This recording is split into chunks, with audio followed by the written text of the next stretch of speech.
आकाशवाणी संबलपुर जुहार आंचलिक खबर पढ़ुछन तापस रंजन साहू। भुवनेश्वर इन्फो भैली ठाने गुटे इलेक्ट्रोनिक सामान उत्पादन क्लस्टर तैयार करबा के केंद्र सरकार मंजूरी देइछन।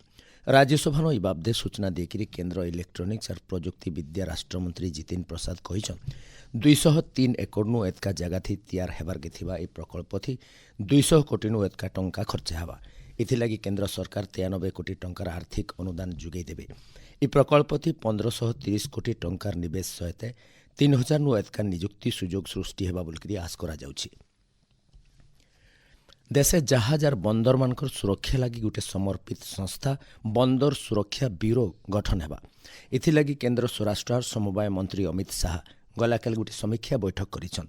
बैठक थी केंद्र बंदर जहाज चलाचल और जलपथ मंत्री केंद्र बेसामरिक विमान चलाचल मंत्री और अलगा वरिष्ठ अधिकारी माने उपस्थित थिले।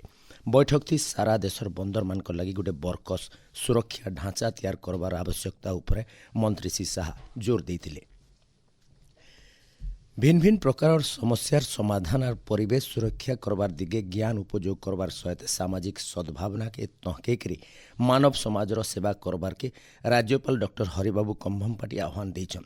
गलाकाल ब्रह्मपुर गोटे विश्वविद्यालय 2 नंबर समावर्तन उत्सव थी छात्र छात्री मान को उद्बोधन देकरी राज्यपाल एटा कहिथिले।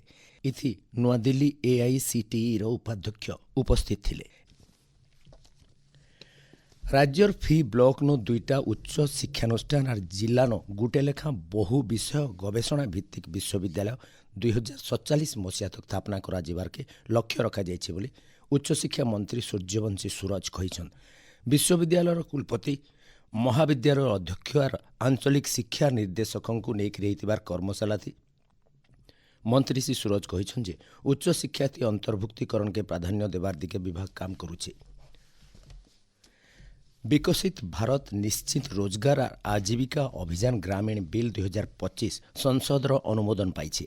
2047 मसीहा तक विकसित भारत लक्ष्य हासिल करबार लगी गोटे ग्रामीण विकास ढांचा तैयार करबार थी साहज करबा। आगनु रहितबार 100 दिन निश्चित निजुक्ति व्यवस्था के इति 125 दिन के बढ़ा जाइछि। जेंडा ग्रामांचल विकास क्षेत्र थी विप्लव आनबा बोलकरी संसदीय व्यापार मंत्री किरेन रिजिजू कहिछन। जी राम जी बिल लेके आया। इसमें 125 दिन का रोजगार गारंटी, करप्शन को रोकने के लिए व्यवस्था, टेक्नोलॉजी के माध्यम से ट्रांसपेरेंसी और साथ साथ में क्वालिटी काम होगा अभी ग्रामीण इलाकों में। जी राम जी बिल ग्रामीण भारत को क्रांतिकारी तरीके से बदलने का ये बिल है। विद्यालय और गणशिक्षा मंत्री नित्यानंद गंड गलाकाल झारसुगुड़ा जिला आसिक भिन्न भिन्न उन्नयनमूलक प्रकल्पर शिलान्यास करिछन। जिलार किरमिरा ठाने 2 कोटी 80 लाख और लयकेरा ठाने 80 लाख टंकार प्रकल्पर शिलान्यास करिछन। इ अवसर मंत्री राज्य सरकार तरफु लागू होइतिबार योजना मानकर लाभ उठाबार लगी साधारण लोक सचेतन करैथिले। मंत्रींकर गस्त समय थी झारसुगुड़ा विधायक टंकधर त्रिपाठी फिल उपस्थित थिले।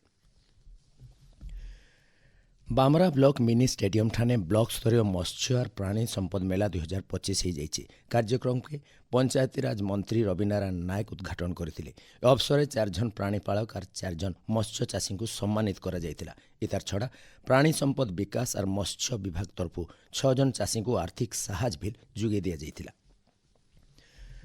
नुआपड़ानो गला डिसेम्बर 15 नु 19 तारिख तक होइतिबार मध्यस्थता प्रशिक्षण कार्यक्रम गलाकाल उद्यापित फेरी जाइए। ओडिशा हाईकोर्ट विचारपति और ओडिशा राज्य आईन सेवा प्राधिकरण कार्यनिर्वाही अध्यक्ष जस्टिस मानस रंजन पाठक आभासी जरिए कार्यक्रम थी जोग देइथिले। देवगढ़ जिला इंदिरा गांधी स्टेडियम नु एवं 22 तारिख नु 28 तारिख तक 35 नंबर सर्वभारतीय बामनडा कप क्रिकेट टूर्नामेंट हेबा। टूर्नामेंट थी ओडिशार 6टा दल सहित राज्य बाहर 2टा क्रिकेट दल भाग नेबे। इथिलागी गलाकाल गोटे प्रस्तुति बैठक संगे सांबादिक सम्मेलन भी हो जाइए। राज्य जबर शीत लगी रही। भुवनेश्वर आंचलिक पाणीपाग विज्ञान केन्द्र और सूचना अनुसार गलाकाल फुलबाणी राज्यर सबुनु कम तापमात्रा 6.5 डिग्री सेल्सियस रेकर्ड करा जायतिला।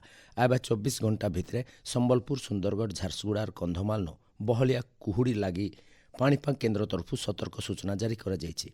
कलाहांडी कोरापुट गोटे जोड़े जगानु कम नो मध्यम धरण कुहुड़ी हेबा बोलकरी पाणीपाग केन्द्र तरफु अनुमान करा जायछि। एचनिर आंचलिक खबर इनो शेष है। आरो बेलर आंचलिक खबर सुनी पारबे राति 7:02 थी। जुहार।